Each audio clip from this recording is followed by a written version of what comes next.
ఈ వీడియోలో తడిచిన ఇటుకలకి మరియు తడవని ఇటుకలకి మధ్య తేడా చూపిస్తాను. కుడివైపున ఉన్నది తడిచిన ఇటుక పైన సిమెంట్ మిక్స్ వేసాం.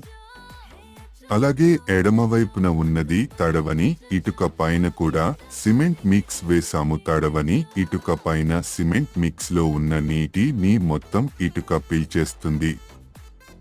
తడిచిన ఇటుక పైన సిమెంట్ మిక్స్ అలాగే ఉంటూ బాగా అతుక్కుంటుంది. అందుకే గోడ కట్టే ముందు ఇటుకలను నీటితో తడపాలి.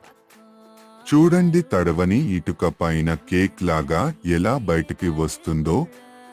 అదే తడిచిన ఇటుక పైన చూడండి ఎంత బాగా పట్టుకుందో. అందుకే గోడ కట్టే ముందు మనం ఇటుకలను బాగా తడపాలి. వాటిపైన ఉన్న దుమ్ము ధూళి అన్ని పోయి వాటి మధ్య బంధం బాగా ఉంటుంది. మరిన్ని వీడియోల